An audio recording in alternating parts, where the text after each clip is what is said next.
Hi everyone. Welcome to SRK academy. మనం ఈ క్లాస్‌లో హిస్టరీలో జరిగినటువంటి ఇంపార్టెంట్ బ్యాటిల్స్‌ని నేర్చుకుందాం.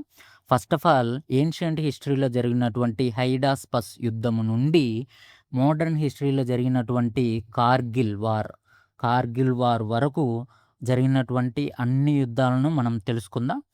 ఈ హైడాస్పస్ ఎప్పుడు జరిగింది? 326 బీసీలో జరిగింది. కార్గిల్ వార్ 1999లో జరిగింది. ఇప్పుడు ఫస్ట్ హైడాస్పస్ యుద్ధం గురించి నేర్చుకుందాం. ఇక్కడ మీకు ఈ క్లాస్ యొక్క పీడిఎఫ్ కావాలంటే గూగుల్ ప్లే స్టోర్‌లోకెళ్ళి ఎస్ఆర్‌కే అకాడమీ అని సెర్చ్ చేయండి. ఇక్కడ కనిపిస్తున్న లోగో తోటి మన యాప్ కనిపిస్తుంది. ఆ యాప్‌లో వెళ్తే మీకు ఈ క్లాస్ యొక్క పీడిఎఫ్ అనేది లభిస్తుంది. ఫస్ట్ బ్యాటిల్ ఏంటి? హైడాస్పస్. మనము సింపుల్‌గా ఆ బ్యాటిల్ ఏంటి? ఎవరెవరికి మధ్య జరిగింది? ఎప్పుడు జరిగింది? ఈ 3 పాయింట్లు మనం గుర్తుపెట్టుకోవాలి. బ్యాటిల్ హైడాస్పస్ ఎవరెవరి మధ్య జరిగింది? అలెగ్జాండర్‌కి మధ్య కింగ్ పోరస్. పోరస్ అంటే తెలుగులో పురుషోత్తముడు మధ్య జరిగింది. ఇక్కడ చూస్తున్నాం పోరస్ పురుషోత్తముడు చాలా వీరోచితంగా ఈ యుద్ధాన్ని పోరాడాడు. అందుకని అలెగ్జాండరు అతని యొక్క పరాక్రమం చూసి యుద్ధంలో అలెగ్జాండర్ గెలిచినప్పటికిని పోరస్‌కే రాజ్యాన్ని అప్పగించి వెళ్ళిపోతాడు. సో, ఇక్కడ మనం గుర్తుపెట్టుకోవాల్సిందేంటి? 326 ఎప్పుడు జరిగింది? 326లో జరిగింది. నెక్స్ట్ చూద్దాం. ఇక్కడ మీకు కావాల్సిన వాళ్ళు స్క్రీన్‌షాట్ తీసుకోండి. పీడీఎఫ్ కావాలంటే మన యాప్‌లో ఉంటుంది. ఫస్ట్ హైడాస్పస్ యుద్ధము. హైడాస్పస్ యుద్ధం ఎప్పుడు జరిగింది? 326 ఎప్పుడు జరిగింది? ఎక్కడ జరిగింది? ఎవరెవరికి మధ్య జరిగింది? ఈ 3 పాయింట్లు గుర్తుపెట్టుకోండి. మనకి ఎగ్జామ్ పాయింట్ ఆఫ్ వ్యూలో ఇవే ఇంపార్టెంట్. ఓకేనా? ఎక్కడ జరిగింది హైడాస్పస్ అనేటువంటి నది? ఇప్పుడు మనం దానిని జీలం నది అని పిలుస్తాము. ఎవరెవరికి మధ్య జరిగింది? అలెగ్జాండర్‌కి, పురుషోత్తముడికి మధ్య జరిగింది. ఈ పురుషోత్తముడు అనేటువంటి వాడు పోరస్ రాజు. ఓకేనా? ఇక్కడ అలెగ్జాండర్ అంటే మనకి ఎగ్జామ్ పాయింట్ ఆఫ్ వ్యూలో గుర్తుండాల్సింది అలెగ్జాండర్ యొక్క గురువు ఎవరు? అరిస్టాటిల్. అరిస్టాటిల్ యొక్క గురువు ఎవరు? ప్లాటో. ప్లాటో యొక్క గురువు ప్లాటో యొక్క గురువు సోక్రటీస్. అరిస్టాటిల్ అంటే మీకు father of biology, father of zoology, father of political science అరిస్టాటిలే. దీన్ని మీకు ఇన్ఫోగ్రాఫిక్‌గా చూపిస్తాను. ఇక్కడ మీకు ఇంకా గుర్తుండడం కోసం అలెగ్జాండర్ యొక్క గురువు అరిస్టాటిల్, అరిస్టాటిల్ యొక్క గురువు ప్లాటో, ప్లాటో యొక్క గురువు సోక్రటీస్. ఇవి కూడా ఎగ్జామ్ పాయింట్ ఆఫ్ వ్యూలో ఇంపార్టెంట్ కాబట్టి నేను ఇక్కడ చెప్తున్నాను. ఇక్కడ అరిస్టాటిల్ అంటే మీరు ఫాదర్ ఆఫ్ అరిస్టాటిల్ ఎన్ని సబ్జెక్ట్స్‌కున్నాడు? పొలిటికల్ సైన్స్‌కి ఫాదర్ ఆఫ్ పొలిటికల్ సైన్స్ అంటే మనం అరిస్టాటిల్ అనే ఆన్సర్ చేయాల్సి ఉంటుంది. ఫాదర్ ఆఫ్ బయాలజీ జంతు శాస్త్రం యొక్క పితామహుడు ఎవరు? అని అడిగితే మనము అరిస్టాటిల్ అనే ఆన్సర్ చేయాల్సి ఉంటుంది. Father of zoology Aristotle, father of economics అన్నా కూడా అరిస్టాటిలే. ఇక్కడ గ్రీక్ ఫిలాసఫీ కూడా అరిస్టాటిల్ ఫాదర్ ఆఫ్ అనమాట. నెక్స్ట్ చూద్దాం. ఇక్కడ మీరు అలెగ్జాండర్ అంటే అలెగ్జాండరు ఎవరి కుమారుడు? కింగ్ పో ఫిలిప్. ఫిలిప్ యొక్క కుమారుడు. ఫిలిప్ II మనకి ఎక్కడ పుట్టాడు అలెగ్జాండరు? మెసిడోనియాలో పుట్టాడు. మెసిడోనియాలో పుట్టాడు. ఎక్కడ మృతి చెందాడు? బాబిలోనియాలో మృతి చెందాడు. బాబిలోన్‌లో మృతి చెందాడు. నెక్స్ట్ చూద్దాం. మనకి ఇంకా ఎగ్జామ్ పాయింట్ ఆఫ్ వ్యూలో ఇంపార్టెంట్ అయినటువంటిది హైడాస్పస్ యుద్ధము. దశరాజు యుద్ధం. దశరాజ యుద్ధం అనేటువంటిది కూడా మన ఋగ్వేదంలో దీని గురించి ప్రస్తావించబడింది. దశరాజు యుద్ధం అనేటువంటిది. ఇది భరత తెగకు మరియు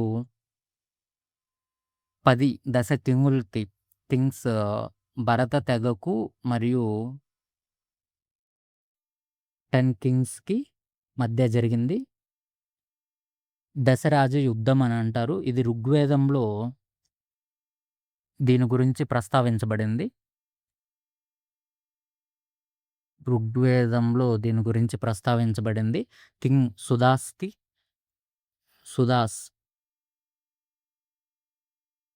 సుదాస్‌కి 10 గోత్రాల యొక్క రాజులు 10 గోత్రాలకు మధ్య జరిగింది.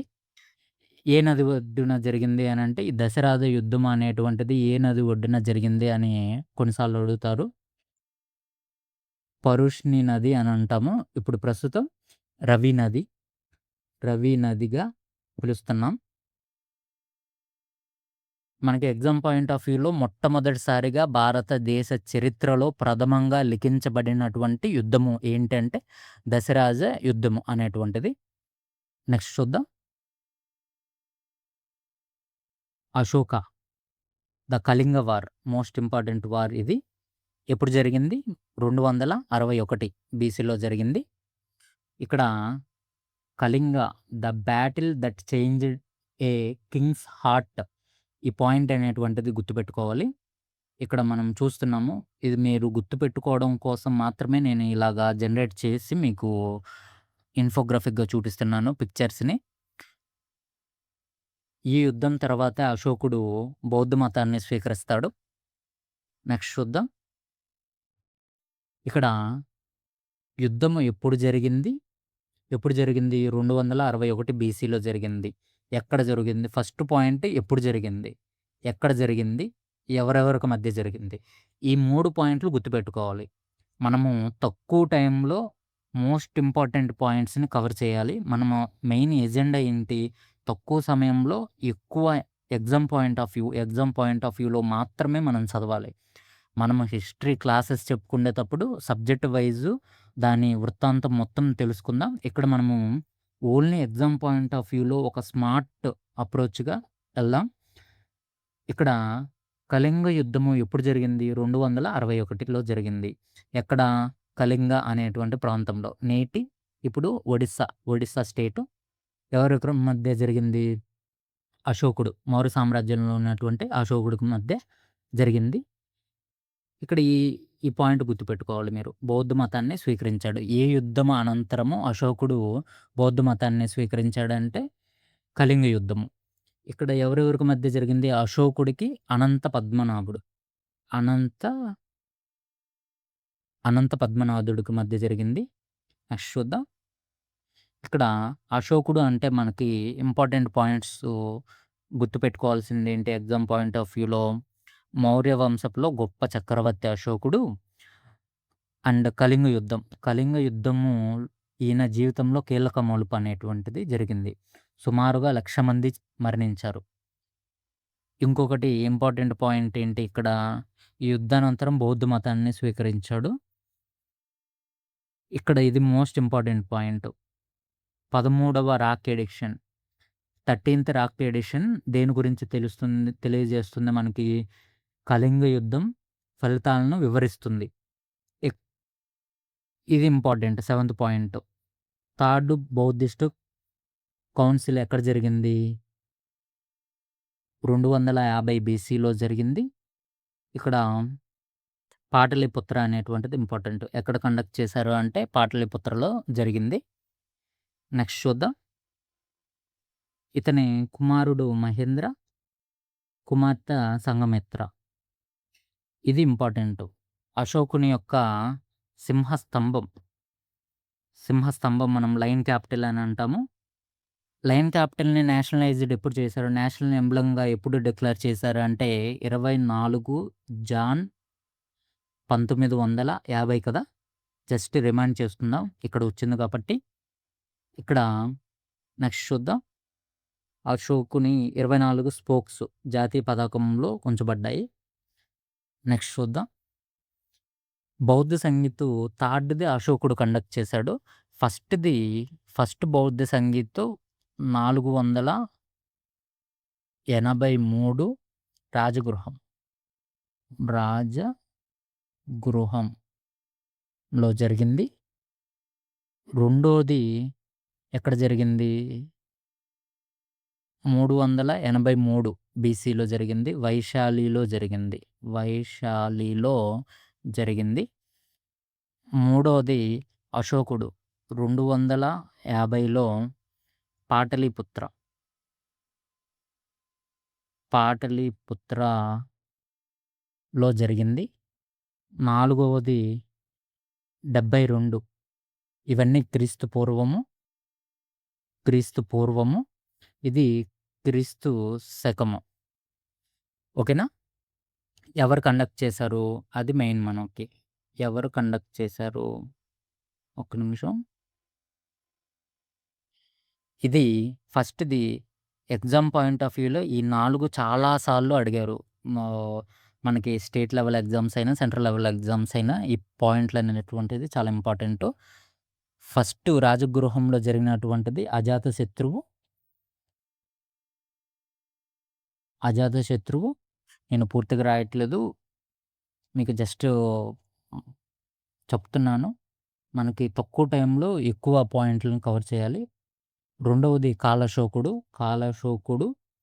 మూడవది అశోకుడు. నాలుగవది కనిష్కుడు. నాలుగోది ఎక్కడ జరిగింది? కుందలవనంలో జరిగింది. కుందలవనంలో జరిగింది. కండక్ట్ చేసింది కనిష్కుడు. కనిష్కుడు కండక్ట్ చేశాడు. ఇక్కడ అశోకుడు అంటే మనకి మొట్టమొదటగా అశోకుడు ఎవరి కుమారుడు? బిందుసారుడు. బింబి కాదండి. బిందుసారుని కుమారుడు అశోకుడు. బిందుసారుడు ఎవరి కుమారుడు? మౌర్య సామ్రాజ్యాన్ని స్థాపించినటువంటి చంద్రగుప్త మౌర్యుడు. చంద్రగుప్త మౌర్యుని యొక్క కుమారుడు బిందుసారుడు. బిందుసారుని కుమారుడు అశోకుడు. ఇక్కడ మనకి ఎగ్జామ్ పాయింట్ ఆఫ్ వ్యూలో ఇంపార్టెంట్ ఏంటి? బిందుసారునికి మరొక పేరు ఏమిటి అని అడుగుతాడు. అమిత్ర గాత్రుడు, అమిత్ర ఘోషుడు అంటారు. శత్రువుని నిర్మూలించేవాడు అని అర్థము. అమిత్రగాత్రుడు అని అంటాము. ఇక్కడ అశోకుడు అనంటే అర్థం ఏమిటి? శోకము అంటే దుఃఖము కదా! అంటే అయిష్టములాగా అశోకుడు అనంటే దుఃఖము లేనివాడు అని. దేవానాం ప్రియదాసి అనేటువంటివి ఈయనకున్న మారుపేర్లు. మౌర్య సామ్రాజ్య స్థాపకుడు ఎవరు? ఇక్కడ ఇంపార్టెంట్ పాయింట్. మౌర్య సామ్రాజ్య స్థాపకుడు చంద్రగుప్త మౌర్యుడు. ఈయన్ని శాండ్రకోటస్ అని పిలుస్తాము. ఇక్కడ నెక్స్ట్ చూద్దాం. నెక్స్ట్ యుద్ధం ఏంటి? ఇక్కడ మనము యుద్ధానికి, బ్యాటిల్‌కి డిఫరెన్స్ ఏంటి తెలియాలి. మనం సబ్జెక్ట్‌లో ఒక్కొక్క క్లాస్ చెప్పేటప్పుడు నిర్వచనాలు చెప్పుకుందాం. కానీ సింపుల్‌గా చెప్పాలంటే యుద్ధము, బ్యాటిల్‌కి, వార్‌కి డిఫరెన్స్ ఏంటంటే వార్ అనేటువంటిది 2 దేశాల మధ్య జరుగుతుంది. బ్యాటిల్ అనేటువంటిది 2 రాజ్యాల మధ్య జరుగుతుంది. బ్యాటిల్ అనేటువంటిది చిన్నది. వార్ అనేటువంటిది పెద్దది. అందుకే వరల్డ్ వార్ అని అంటాము. బ్యాటిల్స్ ఏమో పానిపట్ బ్యాటిల్లు ఇవన్నీ బ్యాటిల్స్ కిందకి కన్సిడర్ చేస్తాం. ఇప్పుడు పృథ్వీరాజ్ చౌహాన్ చేసినటువంటి బ్యాటిల్ ఆఫ్ తరైన్ ఎప్పుడు జరిగింది? Year important. బ్యాటిల్ ఏంటి? మొదటి తరైన్ యుద్ధము. ఫస్ట్ పాయింట్ ఎప్పుడు జరిగింది? రెండో పాయింట్ ఎక్కడ జరిగింది? మూడోది ఎవరెవరికి మధ్య జరిగింది? ఈ 3 పాయింట్లు మనకి ఎగ్జామ్ పాయింట్ ఆఫ్ వ్యూలో ఇంపార్టెంట్. ఓకేనా? ఎవరెవరికి మధ్య జరిగింది? పృథ్వీరాజ్ చౌహాన్‌కి, మహమ్మద్ ఘోరీకి మధ్య జరిగింది. ఎక్కడ జరిగింది? తరైన్ అనే ప్లేసు, హర్యానాలో ఉన్నటువంటి తరైన్ అనే ప్లేస్‌లో జరిగింది. ఇక్కడ హర్యానా అంటే కురుక్షేత్రం కూడా జరిగింది. కురుక్షేత్రం అనే ప్లేస్ ఇప్పటికి ఉంది. అది హర్యానాలోనే ఉంది. ఇక్కడ ఏ ఏ సంవత్సరంలో జరిగింది అని అడిగితే మొదటి తరైన యుద్ధం అనేటువంటిది 1191లో జరిగింది. నెక్స్ట్ చూద్దాం. మీకు ఇన్ డీటెయిల్‌గా. ఇక్కడ నేను లిస్ట్ ఇచ్చాను. పృథ్వీరాజ్ చౌహాన్ అజ్మీర్‌కి కింగ్. చాహన్‌ల వంశస్థుడు. ఢిల్లీ చాహమాన్‌ల అని అంటారు. చహమాన్ అంటారు వంశస్థులు. ఈ తరైన్ అనేటువంటిది తానేశ్వర్ దగ్గర, హర్యానాలోని తానేశ్వర్ దగ్గర ఉన్నటువంటి ప్లేస్. ఇక్కడ మనకి ఎగ్జామ్ పాయింట్ ఆఫ్ వ్యూలో ఇంపార్టెంట్ ఏంటి? ఇతను మహమ్మద్ ఘోరీ ఉత్తర భారతదేశంలోకి విస్తరించాలనుకున్నాడు. అప్పుడు అతను బటిండా కోటను దాడి చేశాడు. ఇదనేది important point. Next Prithviraj Chauhan రాజపుత్ర రాజు కూటమికి ఏర్పాటు చేశాడు. ఇక్కడ ఓన్లీ మీకు ఇయర్ ఒకటి ఎవరెవరికి మధ్య జరిగింది? ఎవరు గెలిచారు? ఈ మొదటి తరైన యుద్ధంలో గెలిచింది ఎవరు? పృథ్వీరాజ్ చౌహాన్ గెలిచాడు. ఓకేనా? గోరి పరాజయం. ఈ పాయింట్లు గుర్తుపెట్టుకోండి. నెక్స్ట్ చూద్దాం. ఇక్కడ తరైన్ 2 ఎప్పుడు జరిగింది? నెక్స్ట్ ఇయరే జరిగింది. 1192లో జరిగింది. ఎక్కడ? Same place. ఎవరెవరికి మధ్య? Same persons. ఓకేనా? నెక్స్ట్ చూద్దాం. మనము జస్ట్ ఎగ్జామ్ పాయింట్ ఆఫ్ వ్యూలోనే చదవాలి. అన్నెసెసరీ మ్యాటర్ అంతా చదివి మనం టైం వేస్ట్, మెమరీ వేస్ట్ చేసుకోకుండా ఎగ్జామ్ పాయింట్ ఆఫ్ వ్యూలో మాత్రమే యుద్ధము 1192లో జరిగింది. తానేశ్వర్, తరైన్ అనే ప్లేస్‌లో జరిగింది. ఇక్కడ పృథ్వీరాజ్ చౌహాన్‌కి, మహమ్మద్ గోరికి మధ్య జరిగింది. నెక్స్ట్ చూద్దాం. ఈ యుద్ధంలో గెలిచింది ఎవరు? రెండవ తరైన్ యుద్ధంలో గెలిచింది పృథ్వీరాజ్ చౌహాన్ అనేటువంటి ఆయన పరాజయం చెందాడు. మహమ్మద్ గోరి విజయం సాధించాడు. భారతదేశంలో ముస్లిం పాలన ప్రారంభమైంది. దీని పర్యవసానం ఏంటి? భారతదేశంలో ముస్లిం పాలన స్టార్ట్ అయింది. ఇక్కడ కుతుబుద్దీన్ ఐబక్ తర్వాత ఢిల్లీలో స్లేవ్ వంశము, ఈ పాయింట్ ఇంపార్టెంట్, 1206లో స్థాపించబడింది. నెక్స్ట్ చూద్దాం. నెక్స్ట్ ఇల్టుట్మిష్, తరైన్ 3, మూడో తరైన్ యుద్ధము ఎప్పుడు జరిగింది? 1216లో జరిగింది. Same place. ఎవరెవరికి మధ్య జరిగింది? ఇల్టుట్మిష్ ఏ వంశస్థుడు అని అడుగుతాడు. స్లేవ్ డైనెస్టీకి ఇంకొక పేరు మామ్లుక్ వంశం అంటారు. ఈ పాయింట్ అనేటువంటిది చాలా ఇంపార్టెంట్. చాలా ఎగ్జామ్స్‌లో అడిగాడు. ఇక్కడ విజయం ఎవరు సాధించాడు? ఇల్టుట్మిష్ సాధించారు. నెక్స్ట్ చూద్దాం. ఈ యుద్ధం గురించి కొంచెం బ్రీఫ్‌గా మనము నేర్చుకుంటే, ఇల్టుట్మిష్ ఏ వంశస్థుడు? స్లేవ్ డైనెస్టీ, మామ్లుక్ డైనెస్టీ అని అంటాము. ఈయన పరిపాలనా కాలము. అండ్ కుతుబుద్దీన్ మరణం తరువాత సింహాసనాన్ని అధిష్ఠించింది ఇతనే. ఇక్కడ ఢిల్లీని శాశ్వత రాజధానిగా చేశాడు. నెక్స్ట్ చూద్దాం. చహల్‌గనీ, ఇది మోస్ట్ ఇంపార్టెంట్ పాయింట్. చహల్‌గనీ అనంటే 40 మందితో శక్తివంతమైన అమీర్ మండలిని ఈయన ఇంట్రడ్యూస్ చేశాడు. ఈ పాయింట్ ఇంపార్టెంట్. నెక్స్టు ఇంకా ఈయన హయాంలో ఏమేమి జరిగాయి? ఇల్టుట్మిష్ విజయాలేంటి? విజయాలు కూడా అంత ఇంపార్టెంట్ కాదు. ఇక్కడ వారసుల్లో ఇల్టుట్మిష్ అంటే స్లేవ్ వంశము బలపరిచాడు. చహల్‌గనీ మండలిని ఏర్పాటు చేశాడు. ఇదొక ఇంపార్టెంట్ పాయింట్. జంగీస్ ఖాన్ దాడి నుండి ఢిల్లీని రక్షించాడు. ఇది ఇంపార్టెంట్ పాయింట్. రజియా సుల్తాన్‌ని వారసురాలుగా ప్రకటించాడు. ఇది ఇంపార్టెంట్ పాయింట్. ఓకేనా? మనము చాలా స్మార్ట్‌గా, వైజ్‌గా ఏవి ఎగ్జామ్‌కి ఇంపార్టెంట్ అవి మాత్రమే చదవాలి. అవి మాత్రమే రివిజన్ చేయాలి. నెక్స్ట్ చూద్దాం. వీటి మూడిటిని కంపారిజన్ చేస్తూ నేను ఒక లిస్ట్‌ని మీకు ప్రొవైడ్ చేశాను. ఇక్కడ ఫస్ట్‌ది మొదటి తరైన్ యుద్ధము, రెండవ తరైన్ యుద్ధం, మూడవ తరైన్ యుద్ధము. ఇయర్స్ ఎక్కడ జరిగింది? 3 తరైన్ అనే ప్లేస్‌లో జరిగింది కాబట్టి వాటిని తరైన్ యుద్ధాలు అని అంటాము. ఎవరెవరికి మధ్య జరిగింది? మొదటిది ఏంటి? పృథ్వీరాజ్ చౌహాన్‌కి, మహమ్మద్ గోరికి. రెండోది దాని వెంటనే వాళ్ళిద్దరికే జరుగుతుంది. Same persons. మూడోది మాత్రము ఇల్టుట్మిష్‌కి, ఇల్దోజ్‌కి మధ్య జరిగింది. ఇక్కడ ఫస్ట్ దాంట్లో ఎవరు గెలిచారు? పృథ్వీరాజ్ చౌహాన్ గెలుస్తాడు. నెక్స్ట్ దాంట్లో గోరి గెలుస్తాడు. పృథ్వీరాజ్ చౌహాన్ ఓడిపోయి హతమార్చబడతాడు. నెక్స్ట్ ఇల్టుట్మిష్ థర్డ్‌ది గెలుస్తాడు. ఇక్కడ ప్రాముఖ్యత కూడా గుర్తుపెట్టుకోవాలి. గోరీని ఒకసారి అడ్డుకున్నారు. ముస్లిం పాలన ఏ యుద్ధంతోటి ప్రారంభమైంది అని అడుగుతాడు. ఇది ఇంపార్టెంట్ పాయింట్ గుర్తుపెట్టుకోండి. నెక్స్ట్ చూద్దాం. ఓకే. మీరు గూగుల్ ప్లే స్టోర్‌లోకెళ్ళి ఎస్ఆర్‌కే అకాడమీ అని సెర్చ్ చేస్తే ఇక్కడ కనిపిస్తున్న లోగో తోటి ఈ విధముగా మీకు డిస్‌ప్లే కనిపిస్తుంది.